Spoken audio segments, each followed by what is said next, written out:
Hello students, welcome to my channel. आज का हमारा टॉपिक है ऑपरेटिंग सिस्टम। आज हम लोग ऑपरेटिंग सिस्टम के बारे में पढ़ेंगे। ऑपरेटिंग सिस्टम होता क्या है, इसके क्या क्या कैरेक्टरिस्टिक्स होते हैं, कितने टाइप्स के होते हैं और इसके क्या क्या सर्विसेज होते हैं, इन सब चीज़ों के बारे में देखेंगे। सबसे पहला चैप्टर है इंट्रोडक्शन, ऑपरेटिंग सिस्टम का इंट्रोडक्शन, जिसमें हम लोग ये देखेंगे ऑपरेटिंग सिस्टम होता क्या है और इसके कैरेक्टरिस्टिक्स क्या क्या होते हैं।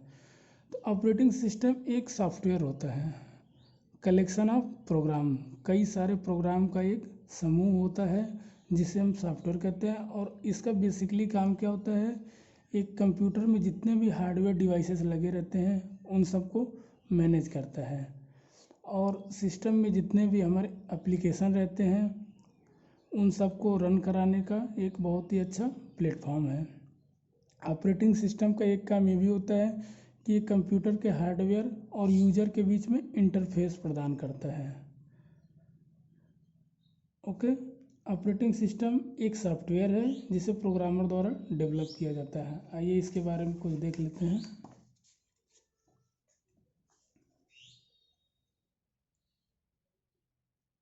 ऑपरेटिंग सिस्टम, तो सबसे पहला पॉइंट है ऑपरेटिंग सिस्टम क्या करता है। ऑपरेटिंग सिस्टम कंप्यूटर में जितने भी हार्डवेयर डिवाइस लगे रहते हैं सबको मैनेज करता है।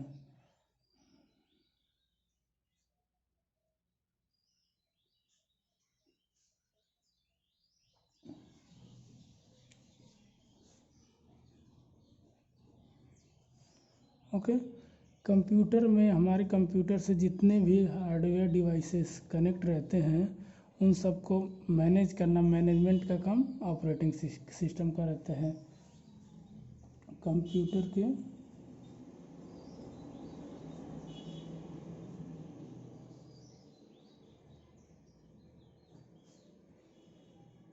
डिवाइसेस को मैनेज करना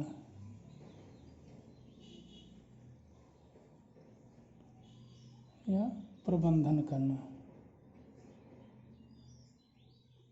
ओके, दूसरा काम क्या होता है, ये कंप्यूटर के हार्डवेयर और यूजर के बीच में इंटरफेस प्रदान करता है, दोनों को कम्युनिकेट करने की सुविधा प्रदान करता है, जो हमारा ऑपरेटिंग सिस्टम होता है।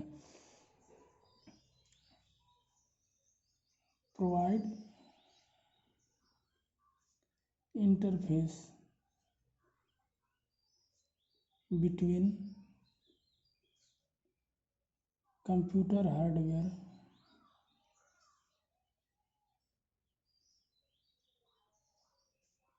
And user. ये क्या करता है, कंप्यूटर हार्डवेयर और यूजर के बीच में इंटरफेस प्रदान करता है। ओके, दोनों को कनेक्ट कराता है। अगला काम क्या होता है इसका, ये क्या करता है, जितने भी हमारे सिस्टम में एप्लीकेशन रहते हैं, एप्लीकेशन सॉफ्टवेयर रहते हैं, सारे को रन कराने की जिम्मेदारी ऑपरेटिंग सिस्टम की रहती है। Run all computer application software.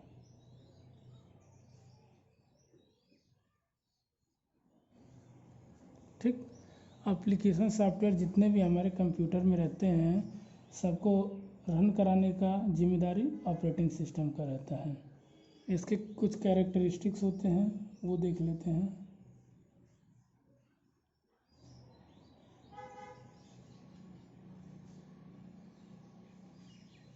Characteristics of OS, इसके क्या क्या कैरेक्टरिस्टिक्स होते हैं। पहला है कि ये कई सारे प्रोग्राम का कलेक्शन होता है जो दूसरे प्रोग्राम को चलाता है। ऑपरेटिंग सिस्टम कई सारे प्रोग्राम्स का समूह होता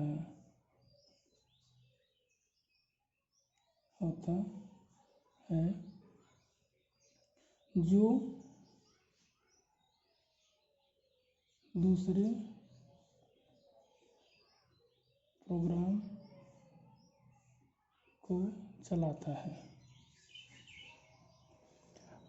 ऑपरेटिंग सिस्टम क्या होता है? कई सारे प्रोग्राम ऑपरेटिंग सिस्टम बनाने के लिए कई सारे प्रोग्राम का यूज किया था। तो ये हम कह सकते हैं कि operating system is a collection of programs or a software, जो कि हमें अदर प्रोग्राम जो भी कंप्यूटर में करने रहते हैं उन सबको चलाने के लिए बहुत यूजफुल होता है, बहुत ज़रूरी होता है। दूसरा काम क्या इसका होता है? ओएस का।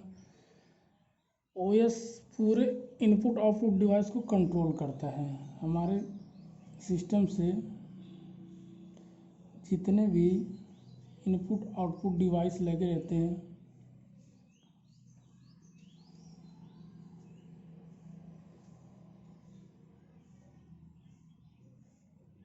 सबको ये कंट्रोल करता है। एक्चुअली ये टेक्निकल सब्जेक्ट है तो इसमें हिंदी और इंग्लिश दोनों मिक्स हो सकता है। अगर आप लोग को कुछ नहीं समझ में आएगा तो कमेंट करके हमसे पूछ सकते हैं। ठीक। ऑपरेटिंग सिस्टम पूरे इनपुट आउटपुट डिवाइस को कंट्रोल करता है। जितने भी इनपुट आउटपुट डिवाइस हमारे कंप्यूटर से जुड़े हुए होते हैं सबको कंट्रोल करने का, मैनेज करने की जिम्मेदारी जो होता है वो ऑपरेटिंग सिस्टम का होता है। इसका अगला कैरेक्टरिस्टिक क्या होता है? जितने भी हमारे सिस्टम में एप्लीकेशन सॉफ्टवेयर होते हैं सबको रन कराने की जिम्मेदारी ऑपरेटिंग सिस्टम की होती है। सारे एप्लीकेशन सॉफ्टवेयर को रन कराने की जिम्मेदारी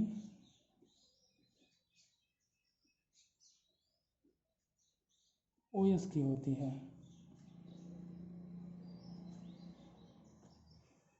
हमारे कंप्यूटर सिस्टम में जितने भी एप्लीकेशन सॉफ्टवेयर हम यूज करते हैं, चाहे वो मोजिला फायरफॉक्स हो गया, गूगल क्रोम हुआ, इंटरनेट एक्सप्लोरर हुआ, एमएस ऑफिस हुआ या एमएक्स प्लेयर हुआ, जितने भी एप्लीकेशन सॉफ्टवेयर यूज करते हैं सारे सॉफ्टवेयर को रन कराने की जिम्मेदारी ऑपरेटिंग सिस्टम की होती है। अगला इसका फीचर होता है प्रोसेस को एलोकेट करना और डी एलोकेट करना। हमारे सिस्टम में जितने भी प्रोसेस होते हैं उन सबको एलोकेट करने का और डी एलोकेट करने की जिम्मेदारी ऑपरेटिंग सिस्टम की होती है।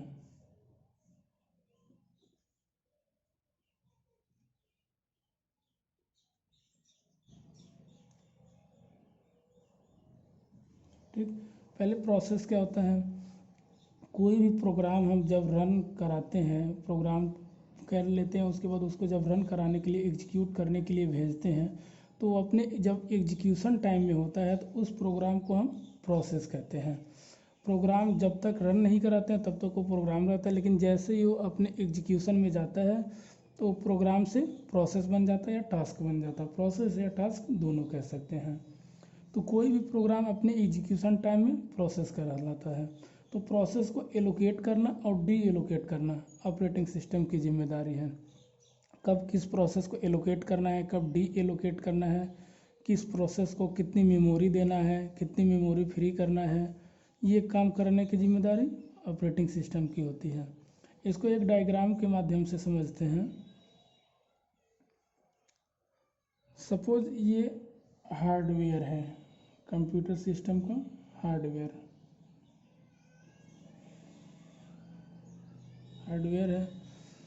तो हार्डवेयर के बाद आता है ऑपरेटिंग सिस्टम।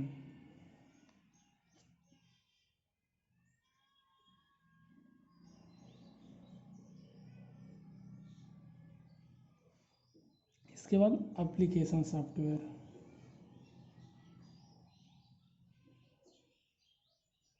ये है हमारा एप्लीकेशन सॉफ्टवेयर। इसके बाद यूज़र,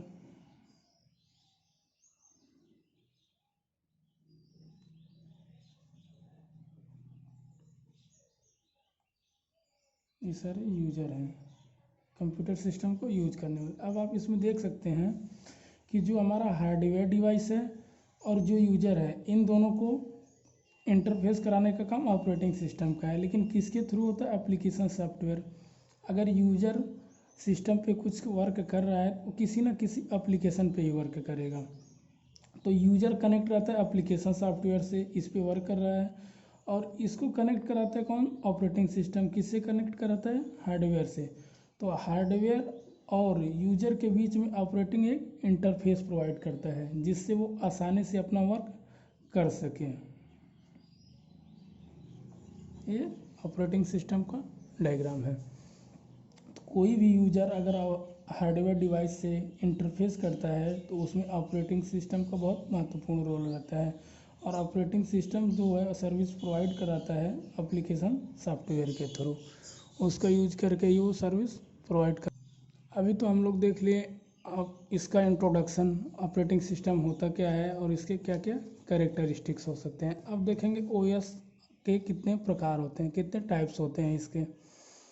तो ऑपरेटिंग सिस्टम को अलग अलग बेसिस पे डिवाइड किया गया है, कितने पार्ट में हो सकता, क्या क्या इसके कितने हो सकते हैं प्रकार।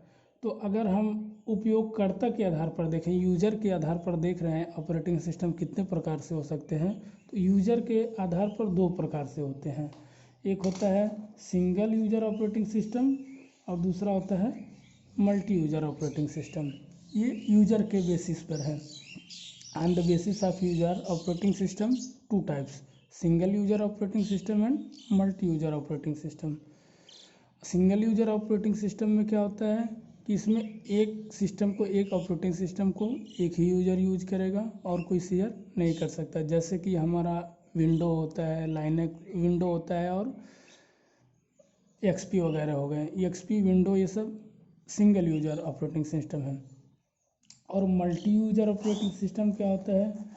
मल्टी यूजर ऑपरेटिंग सिस्टम में किसी भी ऑपरेटिंग सिस्टम को एक से ज़्यादा यूजर यूज करते हैं। जैसा कि नाम से ही पता चल रहा है, मल्टी यूजर ऑपरेटिंग सिस्टम, एक से अधिक जिसमें यूजर होते हैं। अब मल्टी यूजर में एक से अधिक यूजर होते हैं और उसको यूज करते हैं ऑपरेटिंग सिस्टम को। ठीक, ये दो टाइप्स हो गए। इसके एग्जांपल्स होते हैं लाइनक्स और यूनिक्स, ये सब मल्टी यूजर ऑपरेटिंग सिस्टम होते हैं। अब अगला क्या है? काम करने के मोड पे। अगर हम काम करने के बेसिस पे देखते हैं ऑन द वर्क, तो ऑपरेटिंग सिस्टम दो टाइप्स के होते हैं। एक कैरेक्टर यूजर इंटरफेस होता है, एक ग्राफिकल, इसको हम CUI भी बोलते हैं, और इसके GUI, CUI और GUI। ये काम करने के बेस पर दो टाइप्स होते हैं, दो टाइप्स में कैटेगराइज किया गया है, CUI और GUI। CUI में क्या होता है? Character user interface. इसे कमांड यूजर इंटरफेस भी कहते हैं, कमांड लाइन इंटरफेस। इसमें क्या होता है कि यूजर को जो भी वर्क करना होता है उसको लाइन बाय लाइन कोडिंग करनी पड़ती है। जैसे CUI में क्या होता है? अगर कोई यूजर कुछ भी वर्क करना चाहता है कंप्यूटर सिस्टम में, तो उसको उसकी कोडिंग करनी पड़ेगी। जो भी वर्क अगर वो चाहता है, कोई फाइल ओपन करना है, तो फाइल ओपन करने के लिए उसे कमांड लिखना पड़ेगा। कमांड, क्योंकि ये कमांड के थ्रू ही वर्क करता है, इसे कमांड लाइन इंटरफेस भी कहते हैं। अगर कोई फाइल ओपन करना है या फिर कोई फाइल डिलीट करना है, तो इसमें वर्क, सबसे मेन चीज़ इसमें होता है, इसमें वर्क करने के लिए कमांड लिखना पड़ता है। जो भी वर्क हमें करना है उसके लिए कमांड देना पड़ेगा। अगर फाइल डिलीट करनी है तो उसकी अलग कमांड होगी, अगर फाइल को हमें मूव करानी है तो उसकी अलग कमांड होंगी। इसके सारे नोट्स आपको मिल जाएंगे। अगला क्या होता है? GUI, graphical user interface, GUI। तो GUI क्या होता है? GUI का पूरा नाम होता है ग्राफिकल यूजर इंटरफेस, और इसमें जो भी कमांड पहले यूज होते थे उसको, CUI के कुछ ड्रॉबैक थे जिसको दूर करने के लिए GUI आया। CUI में ड्रॉबैक ये था कि हमें जो भी वर्क करना पड़ता था सारे कमांड याद करने पड़ते थे, और या फिर कहीं लिख के रखना पड़ता था। तो इतने सारे कमांड को याद कर पाना बहुत मुश्किल था और गलतियां होने के चांस ज़्यादा रहते थे। तो उसी को दूर करने के लिए GUI आया, ग्राफिकल यूजर इंटरफेस। इसमें क्या करते हैं, कमांड नहीं लिखना पड़ता है। इसमें हमें ग्राफिक्स पे, विंडो ऑपरेटिंग सिस्टम पे सारे कुछ दिखते हैं कि हमें वर्क क्या करना है, और उसको हम माउस के क्लिक द्वारा वर्क कर सकते हैं। विंडो में सभी तरह के आइकन होते हैं और हर एक आइकन का अलग अलग काम होता है। और माउस में बटन दिए होते हैं, एक लेफ्ट होता है, एक राइट होता है। तो उस लेफ्ट और राइट बटन्स का यूज करके हम ऑपरेशन को परफॉर्म कर सकते हैं। हमें कौन सा वर्क करना है, डिलीट करना है, मूव कराना है, या इंसर्ट करना है, या फिर ओपन करना है, जो भी करना होता है हम माउस के क्लिक से कर सकते हैं। और विंडो के स्क्रीन पे हमें हर एक आइकन दिखता है और हर एक आइकन का काम अलग अलग होता है। ठीक, तो दोनों चीज़ों में ये डिफरेंस है कि CUI में कमांड लिखना पड़ता था और GUI में हमें ग्राफिक्स पे दिखता है, सारा चीज़ स्क्रीन पे दिखता है। इसको हम बटन के क्लिक से वर्क करते हैं और ये CUI के कंपैरिजन में बहुत ही इजी होता है। ठीक, अब विकास के क्रम के आधार पर देखें, on the evaluation, basis of evaluation, तो उसके हिसाब से उसके अकॉर्डिंग 6 प्रकार के होते हैं। एक होता है बैच ऑपरेटिंग सिस्टम, दूसरा होता है टाइम शेयरिंग ऑपरेटिंग सिस्टम। इसको बता दें, विकास क्रम के आधार पर अगर हम विकास क्रम के आधार पर देखते हैं तो कितने प्रकार के होते हैं। पहला होता है बैच ऑपरेटिंग सिस्टम, इसको बैच प्रोसेसिंग सिस्टम भी बोलते हैं।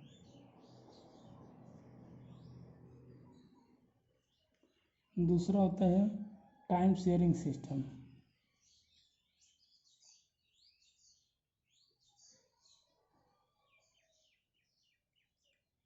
तीसरा होता है मल्टीटास्किंग,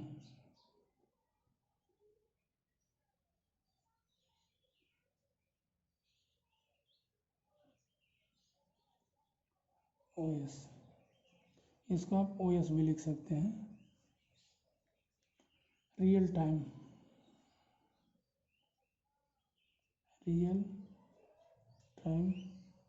ऑपरेटिंग सिस्टम। पांचवा होता है multi processor,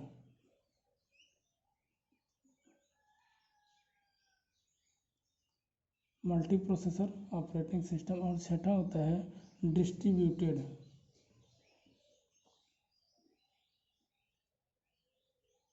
distributed operating system.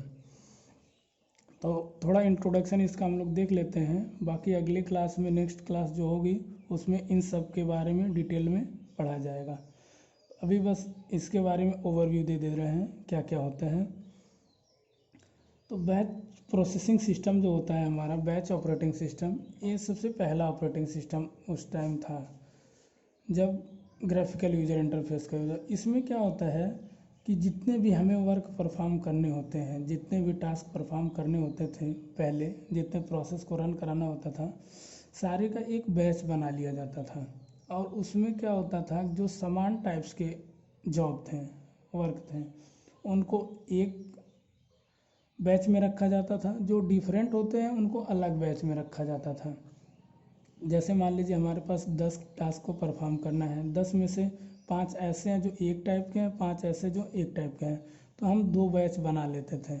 और जब एग्जीक्यूट करवाना होता था तो एक एक बैच को हम एग्जीक्यूट कराते थे।